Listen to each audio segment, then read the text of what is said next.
Um, for the point of contact between TASH and the schools, you would say it's mostly administrators that would be kind of the point of contact there that you would.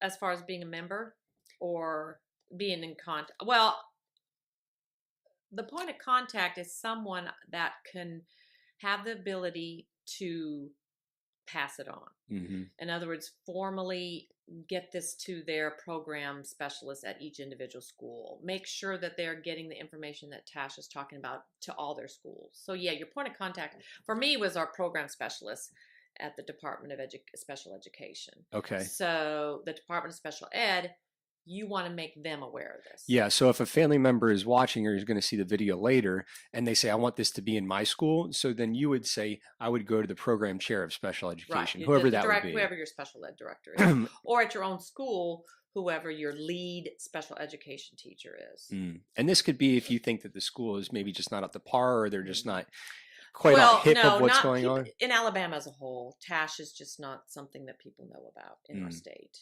It's very, very well used in the Northeast, East Coast, and out West. In the Midwest, but there's this gap in the South that it's up for Tennessee. Tennessee.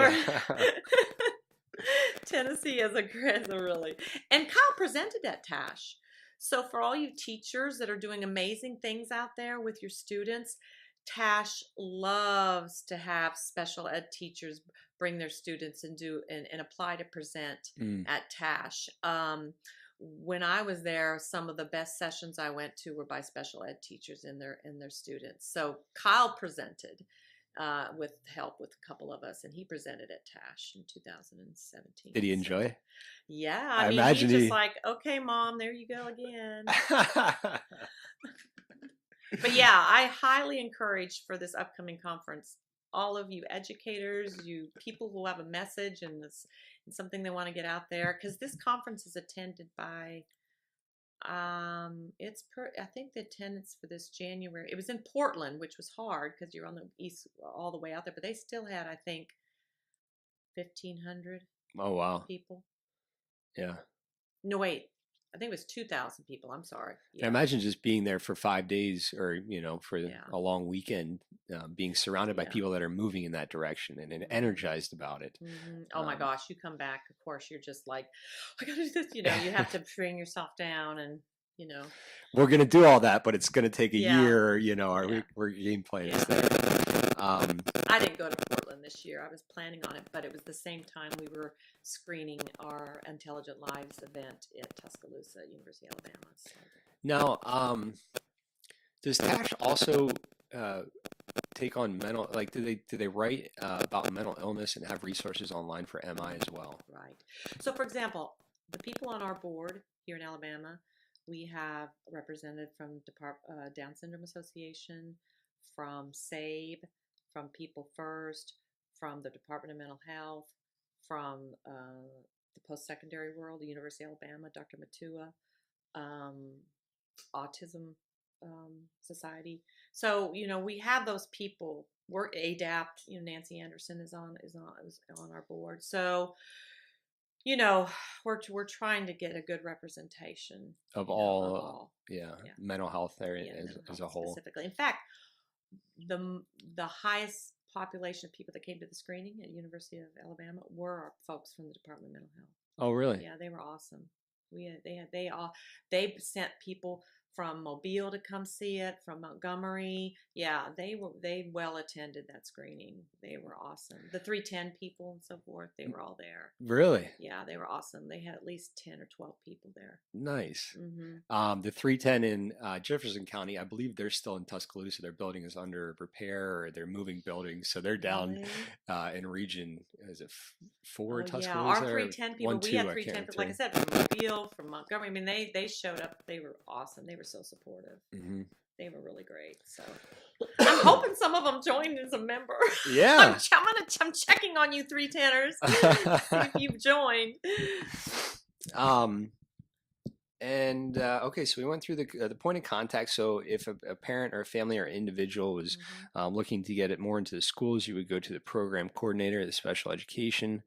I want to talk a little bit about help. What I would recommend, for the schools is please see if you're put, and you can even do this in your IEP, have ask for your special education teacher to for them to set aside funds for your special education teacher to attend the conference in Phoenix. Mm.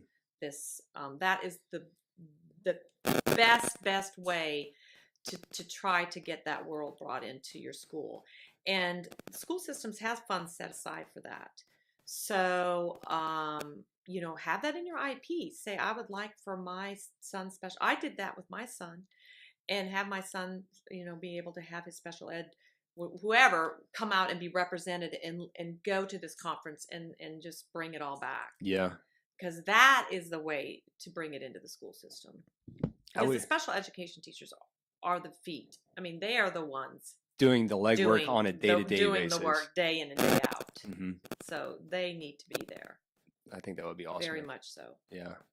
If the schools took a break for a week and said, all special ed teachers are going out to Phoenix this year. They're all going to be fighting over, I want to go, no, you want to go. But it's well worth it. I mean, you can't find anything in the state of Alabama that would give them that much information, that much quality information for the price. It doesn't exist in Alabama or any of our neighboring states. Mm. It doesn't. Well, you're the rock now that's going to grow and be that point in the South. So I applaud you for doing that. Thank you. And believe me, I'm just an organizer, along with, I have 6 or 7 other organizers helping me a lot. So well, it takes time, but I appreciate them so much.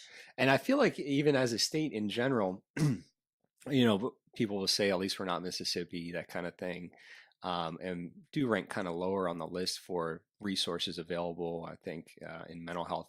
But I think we have a lot of great people in leadership, and we have game plan for the next few years, the final rule and all that stuff. I think we're going to skyrocket. I really do. I think Alabama is going to catch the nation by storm, and they're going to be like, where did you guys come from? You guys are now one of the leaders, nationally. And I'm really excited for Alabama right now.